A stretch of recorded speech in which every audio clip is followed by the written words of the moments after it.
بسم اللہ الرحمن الرحیم۔ السلام علیکم۔ تمام احباب ایک مرتبہ درود شریف پڑھ لیں، کیونکہ ایک مرتبہ درود شریف پڑھنے سے اللہ تعالیٰ کی 10 رحمتیں نازل ہوتی ہیں۔ اسلامی سال کا تیسرا مہینہ ربیع الاول ہے، جو فیوز و برکات کی بدولت ایک مبارک مہینہ کہلاتا ہے۔ اس مہینے کی سب سے بابرکت بات یہ ہے کہ اسی مہینے میں 12 ربیع الاول کو پیارے آقا مکی مدنی رسول حضرت محمد مصطفیٰ صلی اللہ علیہ وسلم کی ولادت باسعادت ہوئی۔ سب سے پہلے ہمارے تمام دیکھنے اور سننے والوں کو ماہ میلاد مصطفیٰ صلی اللہ علیہ وسلم کی ڈھیروں مبارکباد۔ ناظرین، آج کی ویڈیو میں ہم آپ کو ولادت باسعادت کے متعلق ایک عجیب حکایت سنانے جا رہے ہیں، تو آئیے ویڈیو کا آغاز کرتے ہیں۔ حضرت سیدنا علامہ ابن حجر مکی شافعی رحمۃ اللہ علیہ ولادت مصطفیٰ صلی اللہ علیہ وسلم پر ہونے والے ایک ایمان افروز اور عقلوں کو حیران کر دینے والے واقعے کو تحریر فرماتے ہیں کہ ایک شخص جس کا نام عامر یمنی تھا، اس کی ایک بیٹی تھی جو کولنج یعنی بڑی آنت کا درد اور جزام یعنی سفید داغ وغیرہ کے امراض میں مبتلا ہونے کے ساتھ ساتھ چلنے پھرنے سے بھی معذور تھی۔ عامر کے پاس ایک بت تھا۔ وہ اپنی بیٹی کو اس کے سامنے بٹھاتا اور بت سے کہتا، اگر تو شفا دے سکتا ہے تو میری بیٹی کو شفا دے۔ سالوں تک وہ یوں کہتا رہا، مگر بت بنا رہتا، پتھر کا بت دے بھی کیا سکتا ہے۔ توفیق و عنایت کی ہوا چلی کہ ایک دن عامر اپنی بیوی سے کہنے لگا کہ ہم کب تک اس گونگے بہرے پتھر کو پوجتے رہیں گے جو نہ بولتا ہے نہ سنتا ہے؟ میں نہیں سمجھتا کہ ہم صحیح دین پر ہیں۔ اس کی بیوی نے کہا، ٹھیک ہے، پھر ہمیں ساتھ لے کر ہدایت کی تلاش کے لیے نکلو، شاید کہ ہمیں حق کی طرف رہنمائی مل جائے۔ دونوں میاں بیوی اپنے مکان کی چھت پر بیٹھے یہی گفتگو کر رہے تھے کہ اچانک انہوں نے دیکھا کہ ایک نور ہے جو سارے آسمان پر پھیلا ہوا ہے۔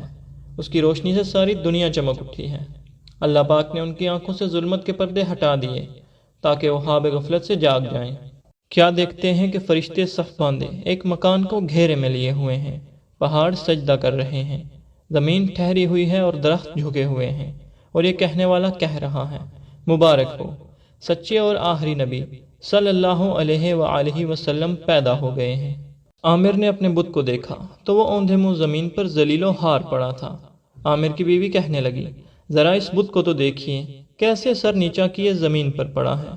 اتنا سنتے ہی بت بول اٹھا، خبردار رہو، بڑی خبر ظاہر ہو گئی ہے، وہ پاک ذات پیدا ہو چکی ہے جو کائنات کو شرف و افتخار بخشے گی۔ آگاہ رہو، وہ آخری نبی صلی اللہ علیہ وسلم جن کی آمد کا ہر ایک کو انتظار تھا، جن سے شجر و حجر باتیں کریں گے، وہ کہ جن کے اشارے سے چاند 2 ٹکڑے ہوگا، وہ ظاہر ہو چکے ہیں۔ یہ سن کر عامر نے اپنی بیوی سے کہا، تو سن رہی ہے کہ یہ پتھر کیا کہہ رہا ہے؟ بولی، اس سے پوچھئے اس پیدا ہونے والے سعادت مند کا نام کیا ہے جن کے نور سے اللہ پاک نے سارا جہاں روشن فرما دیا ہے۔ عامر نے کہا، اے غیب سے آنے والی آواز، اس پتھر نے صرف آج ہی بات کی ہے، یہ تو بتاؤ اس کا نام کیا ہے؟ جواب دیا، ان کا نام نامی اسم گرامی محمد صلی اللہ علیہ وسلم ہے، جو صاحب زمزم و صفا یعنی حضرت سیدنا اسماعیل علیہ السلام کے بیٹے ہیں۔ ان کی زمین تہامہ ہے اور ان کے دونوں کندھوں کے درمیان مہر نبوت ہے۔ وہ جب چلیں گے تو بادل ان پر سایہ کرے گا۔ اتنے میں عامر کی بیٹی، جو کہ نیچے بے خبر سو رہی تھی، اپنے پاؤں پر چلتی ہوئی چھت پر آ گئی۔ عامر نے حیران ہوتے ہوئے کہا، اے میری بیٹی، تیری وہ تکلیف کہاں گئی جس میں تو مبتلا تھی اور جس نے تیرا جینا مشکل کر رکھا تھا؟ بیٹی نے جواب دیا، ابا جان، میں دنیا جہاں سے بے خبر سو رہی تھی کہ میں نے اپنے سامنے نور کی تجلی دیکھی۔ میرے سامنے ایک بزرگ تشریف لائے۔ میں نے پوچھا، یہ نور کیسا ہے جو میں دیکھ رہی ہوں، اور یہ کون بزرگ ہیں جن کے مبارک دانتوں کے نور نے مجھ پر سایہ کیا ہوا ہے؟ جواب آیا، یہ عدنان کے بیٹے کا نور ہے۔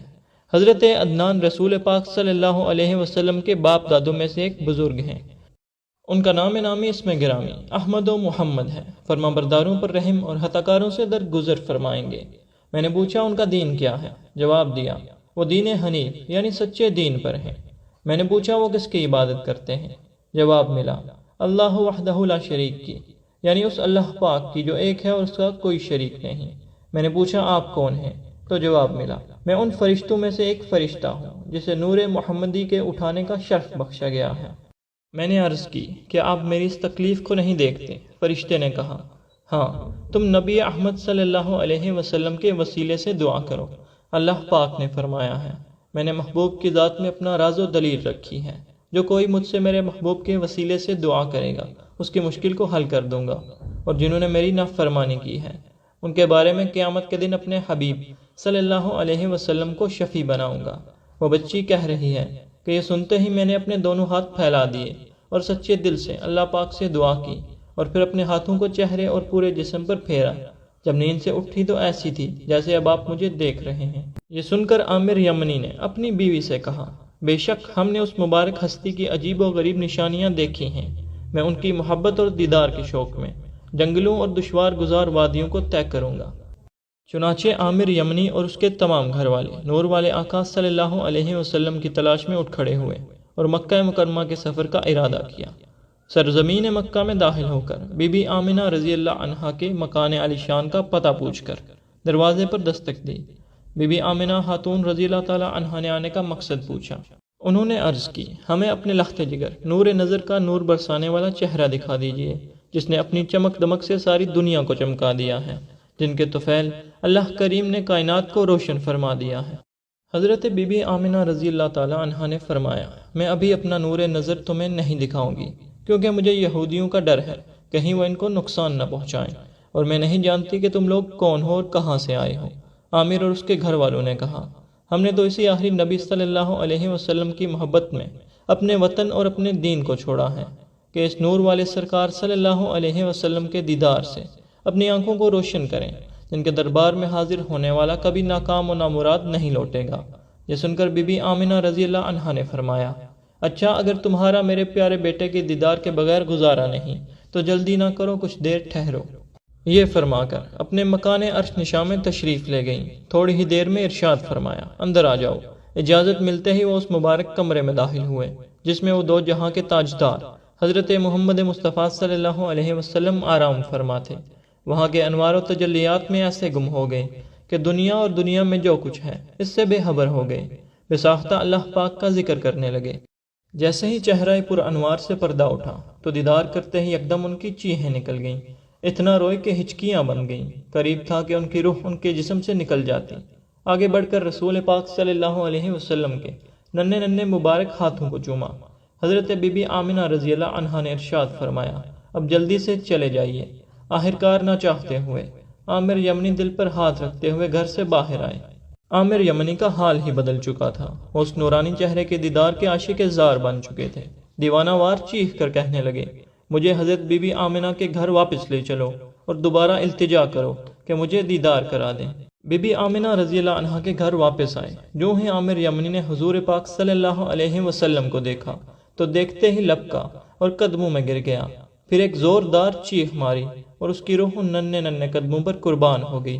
معزز ناظرین، آخر میں اللہ سے دعا ہے کہ وہ ہمیں بھی ایک سچا عاشق رسول بنائے اور سیرت رسول صلی اللہ علیہ وسلم پر عمل پیرا ہونے کی توفیق عطا فرمائے۔ ہم ایسے ہی تاریخی سچے واقعات آپ کے سامنے لاتے رہتے ہیں۔ ایسے واقعات کو ثواب کی نیت سے اپنے بچوں اور دوستوں کے ساتھ شیئر کیا کریں۔